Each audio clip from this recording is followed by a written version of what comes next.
Good evening बच्चों, स्वागत है आप सभी का राइन्स एकेडमी फाउंडेशन चैनल पर, जहां पर हम लोग बिहार बोर्ड मैट्रिक परीक्षा 2025 के लिए एक क्रैक्स कोर्स को लेकर आए हैं, जिसका कि आज लेक्चर नंबर 5 होने जा रहा है।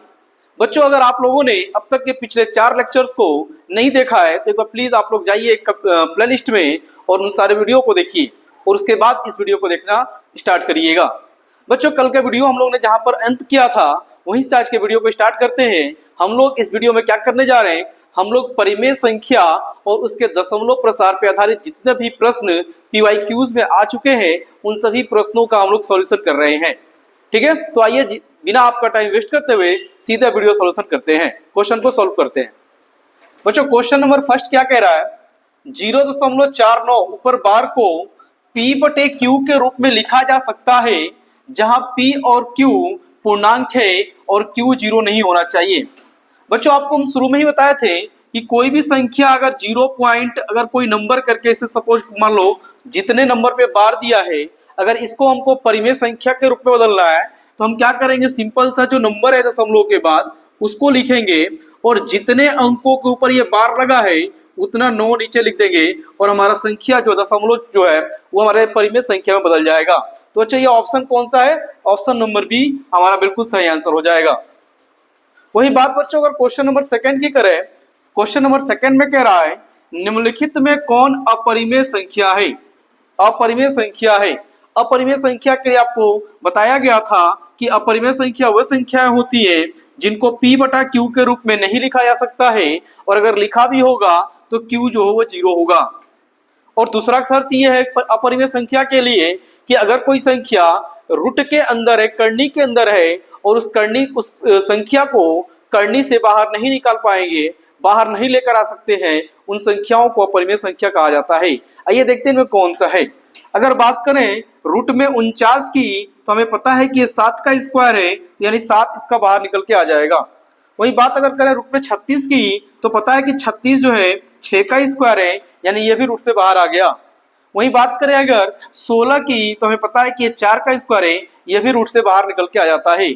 लेकिन अगर अब हमारा ऑप्शन नंबर सी बच जाता है, रूट के अंदर 27 जिसका जो कि किसी भी संख्या का स्क्वायर नहीं है, यानी कि हमारा ऑप्शन नंबर सी बिल्कुल सही आंसर होगा। रूट में 27 एक अपरिमेय संख्या है।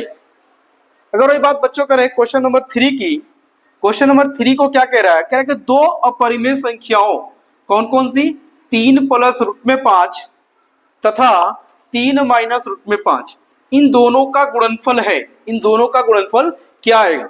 बच्चों, चाहो तो आप इसको सॉल्व करके देख सकते हो, या अगर परसों के लेक्चर में आप लोगों ने देखा था, मैंने बताया था कि एक परिमेय संख्या और एक अपरिमेय संख्या का योग जो होता है हमेशा एक अपरिमेय संख्या होता है, और यहाँ पर भी एक परिमेय संख्या और एक अपरिमेय संख्या के बीच का जो अंतर होता है वो भी एक अपरिमेय संख्या होता है। और अपरिमेय संख्या क्या होगा, गुणा करने के बाद परिमेय अपरिमेय। आइए देखते हैं क्या हो सकता है। गुणा करेंगे तो क्या होगा, यहाँ पे लिखेंगे 3 प्लस रूट में 5 और इसको गुणा करेंगे कितने से, 3 माइनस रूट में 5। अगर इसको दोनों को गुणा करें तो 3 का 3 से गुणा लगाएंगे 9 हो जाएगा, 3 का माइनस रूट में 5 से करेंगे तो क्या हो जाएगा, 3 रूट में माइनस 5, माइनस 3 रूट में 5। वहीं अगर प्लस 5 रूट में करें तो ये हो जाएगा प्लस 3 रूट में 5 प्लस माइनस 5 माइनस, और रूट में 5 का रूट में 5 से अगर गुणा करेंगे तो क्या हो जाएगा 5। ये माइनस प्लस है तो कट जाएगा, 9 माइनस 5 यानी कि 4, और 4 क्या होता है बच्चों, एक परिमेय संख्या होता है, यानी कि इसका गुणनफल जो होगा क्या होगा, एक परिमेय संख्या होगा। अगर बात करें क्वेश्चन नंबर 4 की, क्वेश्चन नंबर 4 में क्या करा है कि P/2 के घात 5 गुणे 5 के घात 9 के रूप में 0.67 को अगर लिखा जा सकता है तो इनमें से किस रूप में लिखा जा सकता है। अगर इस क्वेश्चन को हम यहाँ पे सॉल्व करें, क्या लिखा है, दिया है 0.67। अगर हम इस दशमलव को अगर हटाएंगे तो दशमलव के जगह पर 1 और 2 अंक है तो 2 0, ठीक है। और अगर 100 का हम लोग अभाज्य गुणनखंड करें तो क्या हमें मिलेगा, ये 5 हो जाएगा, 0 हो जाएगा, 2 दूना के 4, 2 5 10, 5 से जाएगा 5 5 25, 5 एकम 5, यानी 2 के घात 2 और 5 के घात 2, यानी कि इसको हम लोग 67 बटे में 2 के घात 2 गुणे 5 पे घात 2 के रूप में लिख सकते हैं, जो कि हमारा ऑप्शन नंबर बी बिल्कुल सही आंसर है। अगर वही बात करें क्वेश्चन नंबर 5 की, क्वेश्चन नंबर 5 में कह रहा है कि दो अपरिमेय संख्याओं 3 प्लस रूट में 6 और 3 माइनस रूट में 5 का गुणनफल होगा 1। क्या होगा? ऐसा भी कुछ एक दो प्रश्न पहले भी हम लोगों ने देखा था कि वहां पे वो परिमेय संख्या आया था। अब फिर इसको अब सॉल्व करते हैं, क्या होगा? लिखेंगे अगर 3 रूट में 6 और इसका गुणा करें 3 माइनस रूट में 5, अगर 3 का 3 से गुणा करेंगे 9, 3 का अगर इससे गुणा करेंगे तो हो जाएगा -3 रूट में 5, अगर 6 का 3 से गुणा करें तो +3 रूट में 6 और इसका अगर गुणा करेंगे तो क्या हो जाएगा -3 रूट में 6 5 30। ठीक है, अगर इसको और लिखेंगे तो क्या हो जाएगा 9 और अच्छा ऐसे यही आंसर हो जाएगा। ठीक है, तो क्या है, यह एक अपरिमेय संख्या हमें दिख रही है। बच्चों नोट करके कहीं लिख लीजिएगा, दो परिमेय संख्याओं का गुणनफल परिमेय संख्या भी हो सकता है और अपरिमेय संख्या भी हो सकता है। कब परिमेय संख्या होगा, कब अपरिमेय संख्या होगा? अगर जैसे इस वाले प्रश्न में देखें कि यहाँ पे प्लस में 6 लिखा है रूट के अंदर, अगर यहाँ पर भी अगर माइनस में 6 दे दिया होता तो यहाँ पर हमारा जो गुणनफल होता है वो एक परिमेय संख्या आता। चूंकि यहाँ पर दोनों क्या था, अंतर था, यहाँ पे +6 और यहाँ पे -5 था, इसलिए इसका गुणनफल जो होगा वो अपरिमेय संख्या आएगा। ठीक है, तो इसका आंसर क्या हो जाएगा? अपरिमेय संख्या हो जाएगा। अगर वही बात बच्चों करें क्वेश्चन नंबर 10 की, कह रहा है रूट के अंदर 10 गुणे रूट के अंदर 15 है। क्या है?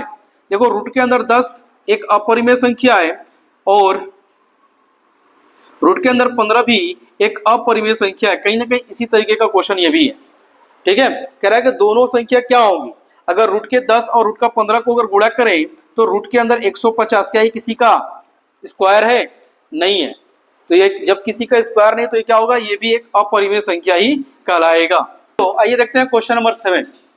क्वेश्चन नंबर 7 में क्या कह रहा है, 6 प्लस रूट के अंदर 125 -3 प्लस रूट के अंदर 5 प्लस 1 माइनस 4 रूट के अंदर 5, यह क्या है? इसका जो सॉल्यूशन होगा, जो इसका आंसर आएगा वो क्या होगा? बच्चों अगर इसका सॉल्व करने के बाद परिमेय संख्या है, सॉल्व करने के बाद अपरिमेय संख्या है, दोनों ही केस में ये वास्तविक संख्या होता है। तो अगर आप बिना सॉल्व करे ही आंसर लगाना चाहें तो हम सीधा क्या करेंगे, वास्तविक संख्या लगा देंगे। लेकिन एक बार इसका हम सॉल्यूशन भी देख लेते हैं कि इसका सॉल्यूशन क्या होगा। क्वेश्चन में यहाँ पर क्या लिखा है, बोला है 6 प्लस रूट के अंदर 125, उसके बाद लिखा है -3 प्लस रूट के अंदर 5, उसका लिखा है 5 1 माइनस 4 रूट के अंदर 5। अगर इसको ब्रैकेट करता है तो क्या हो जाएगा, 6 प्लस, अगर इस रूट के बाहर निकाले तो हो जाएगा 5 रूट के अंदर 5 minus plus -3 minus plus minus root के अंदर 5 प्लस 1 माइनस 4 रूट के अंदर 5। ठीक है, अब क्या करेंगे, यहाँ पे देखिए 6 है और प्लस ये 1 है, 7 -3 प्लस 5 रूट में 5 और ये देखो -4 रूट में 5 और -1 मिलके क्या हो जाएगा, -5 रूट में 5 प्लस माइनस खत्म, 7 में से 3 जाएगा, क्या हो जाएगा 4, जो कि एक परिमेय संख्या है। आपके ऑप्शन में परिमेय संख्या भी दिया हुआ है और वास्तविक संख्या भी दिया हुआ है। जब भी इस प्रकार का अगर क्वेश्चन होगा कि परिमेय संख्या भी हो और वास्तविक संख्या भी हो तो बाबू हम लोग क्या करेंगे, वास्तविक संख्या के साथ जाएंगे, क्योंकि परिमेय संख्या भी वास्तविक संख्या ही होती है। ठीक है, आइए अब क्वेश्चन नंबर 8 को देखते हैं। क्वेश्चन नंबर 8 में थोड़ा इस डेसिमल दशमलव प्रसार के थोड़ा पैटर्न को देखना। पहले क्या है, 1 3, उसके बाद क्या है 2 1 फिर 1 3, फिर 3 1 फिर 1 3, फिर 4 1 फिर 1 3। ये क्या दिख रहा है, ये हमें दिख रहा है एक दशमलव प्रसार है, जिसको इस प्रकार के दशमलव प्रसार को कहा जाता है अशांत अनावर्ती दशमलव प्रसार। क्या कहा जाता है, अशांत अनावर्ती दशमलव प्रसार कहा जाता है। और जिस भी संख्या का दशमलव प्रसार अशांत अनावर्ती दशमलव प्रसार होता है वह संख्या अपरिमेय संख्या होती है। ठीक है, तो इसका आंसर क्या हो जाएगा, हमारा अपरिमेय संख्या हो जाएगा। अगर बात करें क्वेश्चन नंबर 9 की, लिखा है 0.57 का सरलतम रूप होगा। सीधा सा क्या करेंगे, इसको सॉल्व कर लेंगे तो क्या हो जाएगा, ये हो जाएगा 57 बटे में यहाँ पे क्या हो जाएगा 99। ऑप्शन में आपको कोई नंबर नहीं दिख रहा है, क्यों नहीं दिख रहा है, क्योंकि यहाँ पे ये दोनों ऊपर नीचे 3 से कट रहा है। ठीक है, 3 से अगर कटाएंगे 3 एकम 3, 2 बचेगा 27 हो जाएगा, 3 9 27 3 तिली के 9, 3 तिली के 9, यानी कि 19/33 हमारा क्या हो जाएगा, आंसर हो जाएगा। ओके बच्चों, आइए देखते हैं क्वेश्चन नंबर 10। क्वेश्चन नंबर 10 में क्या कह रहा है, 0.375 के P बटे Q के रूप में Q का रूप है। तो आइए पहले इसको तो P और Q के रूप में कन्वर्ट करते हैं। 0.375 है तो इसको लिखेंगे 375 बटे में दशमलव की जगह पर 1 और 3 अंक है तो 3 जीरो। अब 1000 का अभाज्य गुणनखंड अगर करें तो क्या हो जाएगा, ये 10 हो जाए 5 हो जाएगा, फिर करेंगे 2 दूना के 4, 2 5 10, 0 हो जाएगा, 2 एकम 2, 2 दूना के 4, 2 5 10, 5 से जाएगा, 5 से 5 दूना के 10, ये क्या हो जाएगा, तो 5 5 25, 5 5 25 और 5 एकम 5, क्या हो रहा है, हमें देखने को मिल रहा है 375 बटे में 2 के घात 3 गुणे 5 के घात 3 के रूप में आ रहा है। ठीक है, क्या आ रहा है, 2 पे घात 3 गुणे 5 पे घात 3 के रूप में आ रहा है, जो कि ऑप्शन नंबर सी है, बिल्कुल हमारा सही आंसर होगा। अगर बात करें क्वेश्चन नंबर 11 की बात करें बच्चों, तो क्या कह रहा है, निम्नलिखित में से किसका दशमलव प्रसार क्या है, शांत है। आइए चेक करते हैं, पहले 700 का चेक करेंगे। अगर 700 का चेक करें तो क्या हो जाएगा, 2 से करेंगे 2 तिहाई 6, 1 बचेगा 10, 2 5 10, 1 0 आ जाएगा। फिर 2 से करेंगे 2 एकम 2, 1 आ जाएगा 15, 2 7 14, इसका 1 चल जाएगा, 2 5 10। उसके बाद क्या हो जाएगा, 5 से करेंगे 5 तिहाई 15, 2 बचेगा 25, 5 5 25, फिर 5 से करेंगे 5 7, देखो यहाँ पे 7 आ गया, इसलिए ये तो हमारा अशांत हो जाएगा। ठीक है, बात करें 2100 का, अगर 2100 का करें तो ये भी क्या हो जाएगा, 2 एकम 2 0, 2 5 10 0, 2 से करेंगे 2 5 10, 2 दूना के 4, 1 बचेगा 2 5 10, इसका 5 से करेंगे 5 एकम 5, 0 5 5 25, फिर 5 से करेंगे 5 दूना का 10, 5 एकम 5, अब 3 देखो इसके अंदर 3 आ गया, 3 आते ही क्या हो गया, ये हमारा शांत दशमलव प्रसार नहीं हो सकता है। अब बात करें इन दोनों में, देखो यहाँ पर 3 के पावर 2 है और यहाँ पर ऊपर 15 है, 3 आने की वजह से तो ये हमारा शांत दशमलव प्रसार नहीं हो सकता है। लेकिन एक बार 15 को देखें तो 15 का जब गुणनखंड करेंगे क्या हो जाएगा, रूट के अंदर 3 और रूट के अंदर 5 होगा, तो हमारा ये भी आंसर नहीं हो सकता है। अब यही आंसर जो बच रहा है, अब नीचे यहाँ पे 7 दिख रहा है, जिसकी वजह से कंफ्यूजन हो सकता है कि ये भी हमारा अशांत हो जाएगा। लेकिन बच्चों ऊपर 343 लिखा है जो कि 7 का क्यूब होता है।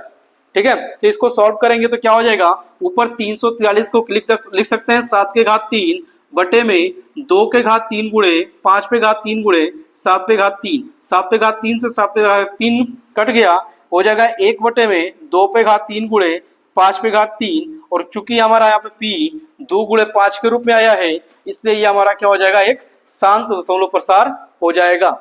आशा करते हैं बच्चों आज का वीडियो आपको पसंद आया होगा। परिमेय संख्या और उसके दशमलव प्रसार के आधारित जितने भी अब तक PYQ क्वेश्चन थे, उन सभी क्वेश्चनों को यहाँ पर मैंने क्या किया, सॉल्व करके दिखा दिया है। कल का वीडियो आप लोग के लिए बहुत ही मजेदार एक वीडियो आएगा, जो कि वास्तविक संख्या के अंदर 2 मार्क्स में जो क्वेश्चन मैट्रिक परीक्षा में जो पूछा जाता है उसको समझाया जाएगा और उसका वीडियो सॉल्यूशन कराया जाएगा। तो अगर उस वीडियो को आप देखना चाहते हैं तो उसके लिए आपको सिर्फ एक काम करना है कि आप क्या करें, चैनल को सब्सक्राइब करें, और ताकि जो कल वीडियो हम अपलोड करें वो वीडियो आपको आसानी से मिल सके। तब तक के लिए जय हिंद, जय भारत, शुभ रात्रि।